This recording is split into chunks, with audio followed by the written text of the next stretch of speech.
The halls of Persepolis, the heart of the Persian Empire, were darkened with the weight of defeat.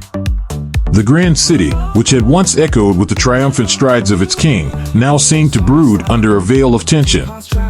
The fires that burned in the braziers along the walls cast long, flickering shadows, as if the very light was reluctant to pierce the gloom that had settled over the palace.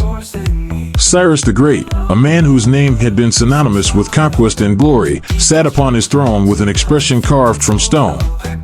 His eyes, sharp and calculating, reflected the cold determination of a ruler who had tasted the bitterness of defeat and was now more dangerous for it.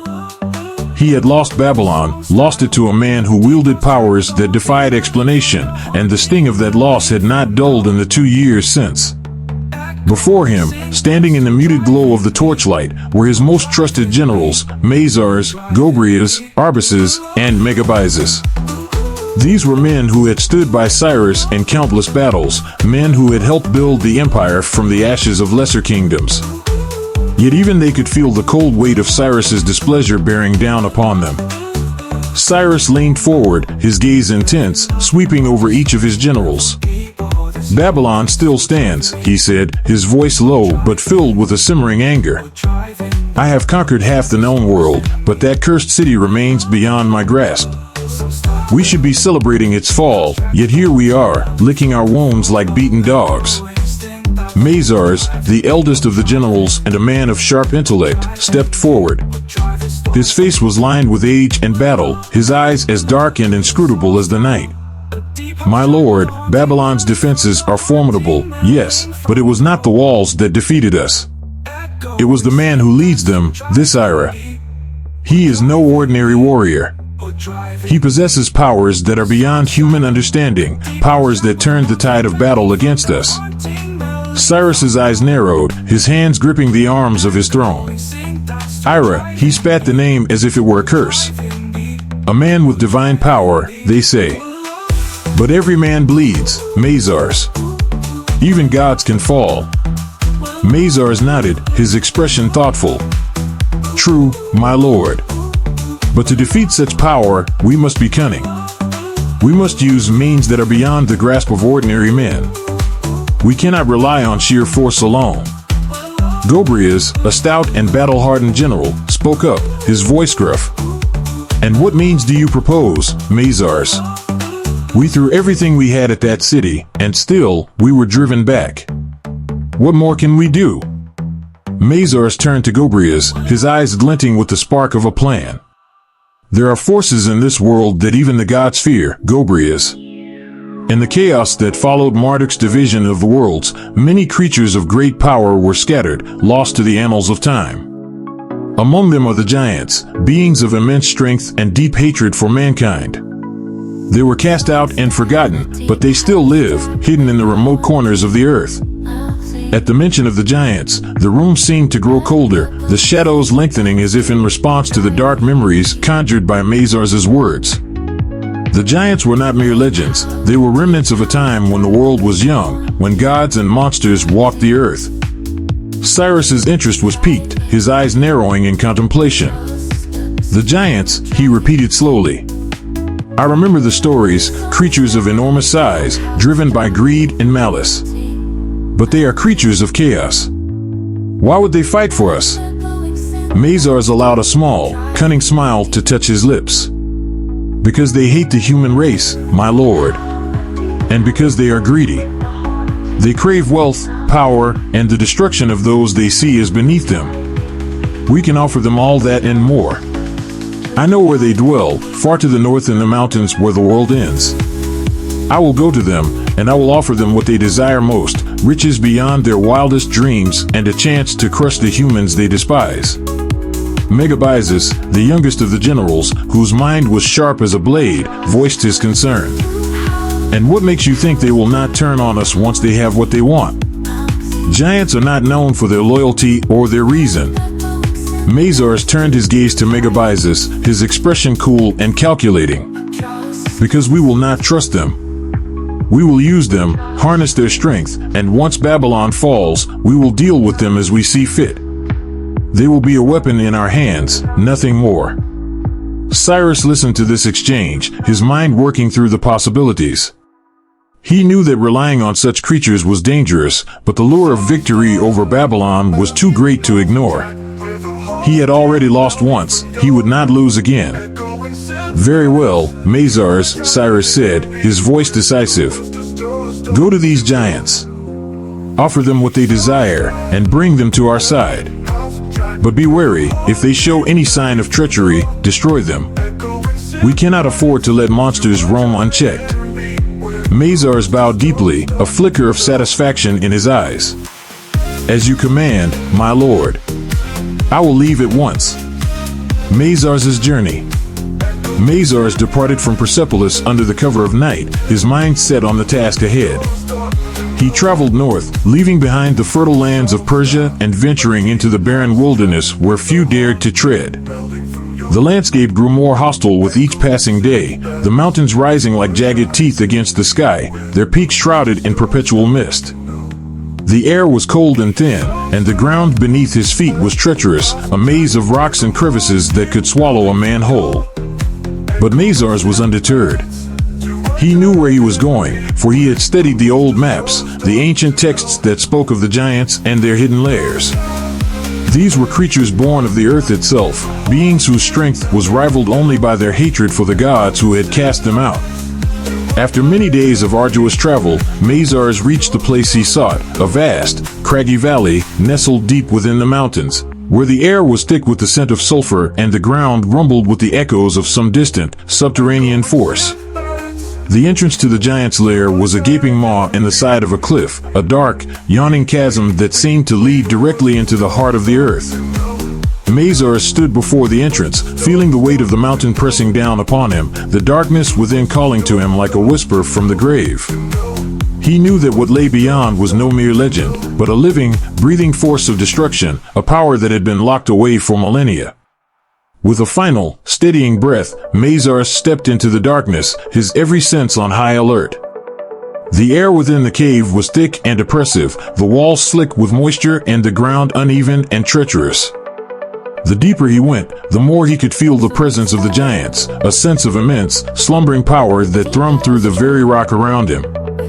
After what felt like an eternity, the tunnel opened into a vast cavern, the ceiling lost in shadow and the walls lined with strange, glowing crystals that cast a sickly light over the scene. And there, in the center of the cavern, Mazars saw them, the giants. They were colossal, their bodies hewn from the very stone of the earth, their skin a mottled gray and their eyes burning with a malevolent light. They were as tall as the mightiest trees, their limbs thick with muscle and their hands ending in claws that could rend flesh and bone with ease. The ground trembled beneath their weight as they moved, their deep, guttural voices echoing through the cavern like the growls of some ancient, primordial beast. Mazars approached with caution, his heart pounding in his chest. He knew that one wrong move, one misplaced word, could mean his death. But he also knew that he had something to offer them, something that could turn these creatures of chaos into allies, if only for a time. The largest of the giants, a being with eyes like molten lava and a voice that rumbled like thunder, stepped forward to meet him. This was their leader, a giant known in the ancient texts as Gruggith, the Stonebreaker. What brings you here, human? Gruggith's voice was like the grinding of stones, deep and resonant. Do you seek death? For that is all you will find in this place. Mazars met the giant's gaze, unflinching. I come with an offer, Gruggith. An offer of wealth, power, and revenge. The other giants stirred at the mention of wealth, their eyes gleaming with interest.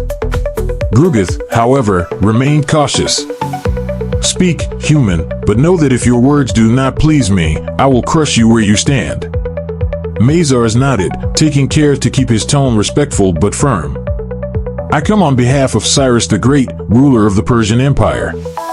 He seeks to conquer Babylon, a city of immense wealth and power. But the city is defended by a warrior named Ira, a man who possesses divine strength. We have fought him before and failed. That is why I have come to you. Gruggith narrowed his eyes, studying the human before him. And what do we care for your human wars? Why should we concern ourselves with your petty struggles? Because the humans of Babylon are weak, Mazars replied, his voice steady. They are nothing compared to your might, but they have something you desire, riches beyond measure. Gold, jewels, treasures of every kind. All of it could be yours if you help us bring down their city. The giants exchanged glances, their greed evident in the way they licked their lips and flexed their massive hands. Gruggith, however, remained wary. And what guarantee do we have that you will keep your word, human? What is to stop us from taking these riches for ourselves once Babylon falls? Mazars allowed himself a small, knowing smile. You could certainly try, Gruggith, but you would find yourselves facing the full might of the Persian Empire. Our armies are vast, our warriors skilled, and our king is not one to tolerate betrayal. But if you join us willingly, you will have not only the wealth of Babylon, but the protection of Persia as well. Together, we can crush all who stand in our way. Gruggith's eyes gleamed with a fierce, predatory light. He knew that Mazars was playing a dangerous game, but the promise of wealth and power was too tempting to resist. He could see the hunger in the eyes of his fellow giants, the desire to once again walk the earth as they had in ages past, to crush the weak beneath their feet and take what was rightfully theirs. After a long, tense silence, Gruggith spoke. Very well, human. We will join you in this war. But know this, we are not your servants. We fight for our own reasons, and we will take what we are owed. If you try to deceive us, there will be no place in this world where you can hide. Mazars bowed his head in acknowledgement. I would expect nothing less, Gruggith. Prepare your forces. The time for battle is near. The return to Persepolis. Mazars returned to Persepolis with the knowledge that he had succeeded in his mission. The giants would join the Persian army, and with their strength, Cyrus would have the power to bring Babylon to its knees. Yet, as he rode back through the barren wilderness, Mazars could not shake the feeling that he had unleashed something far more dangerous than he had anticipated. The giants were creatures of chaos, beings of immense power and insatiable greed. They could be allies in battle, yes, but they could just as easily turn against the Persians once their own desires were fulfilled. Mazars knew that he would have to tread carefully to ensure that the giants remained useful tools rather than uncontrollable threats. When he arrived at the palace, Cyrus was waiting for him in the grand hall, surrounded by his generals. The tension in the room was palpable as Mazars stepped forward to deliver his report. My lord, Mazars said, bowing deeply. The giants have agreed to join us. They will march with our army and fight against Babylon. With their strength, victory will be ours. Cyrus's eyes gleamed with satisfaction, a predatory smile curling his lips. Well done, Mazars. You have brought us a powerful weapon, one that will ensure our victory. Babylon will fall, and Ira will be crushed beneath the might of Persia. Gobryas, ever the pragmatist, voiced a note of caution. But can we trust them, my lord? Giants are known for their treachery. They may turn on us once the battle is won. Cyrus's smile faded slightly, but his confidence remained unshaken. We will keep them in check, Gobryas. We will use their strength to our advantage, and when the time comes, we will deal with them as we see fit. For now, they are a means to an end, a tool to bring down Babylon and restore our glory. Mazars nodded in agreement, though a shadow of doubt lingered in his mind. He knew the risks, but he also knew that they had no other choice. Babylon had defied them once, but it would not do so again. With the giants on their side, they would sweep across the land like a storm, leaving nothing but ruin in their wake. The persuasion of the giants. In the days that followed, Mazars worked tirelessly to ensure that the alliance with the giants was secure.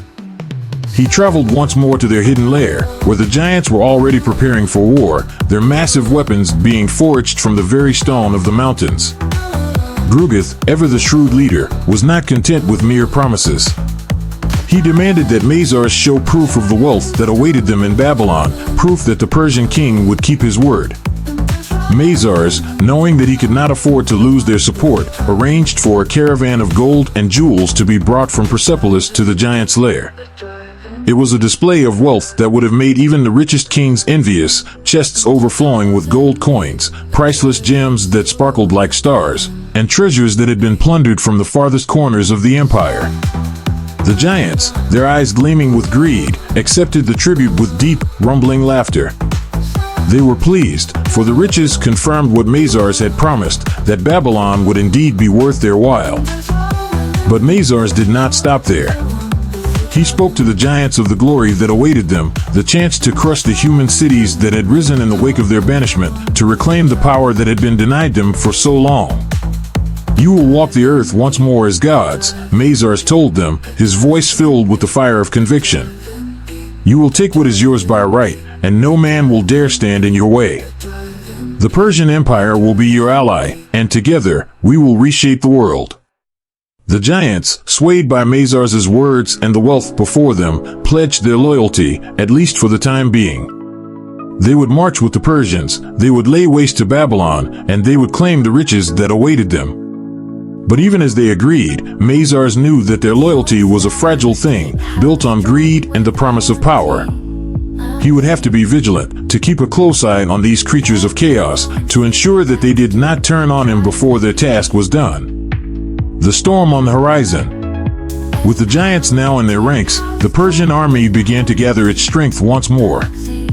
Cyrus, reinvigorated by the prospect of victory, ordered his generals to prepare for the march on Babylon.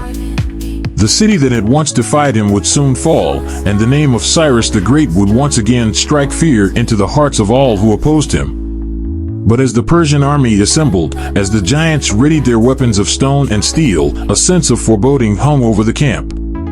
The alliance with the giants was a dangerous gamble, one that could either lead to unparalleled victory or devastating ruin. And far away, in the heart of Babylon, Ira would soon feel the tremors of the approaching storm, a storm that carried with it the wrath of giants and the fury of a king determined to reclaim what he believed was rightfully his. The battle for Babylon was about to begin once more, but this time, the stakes were higher than ever.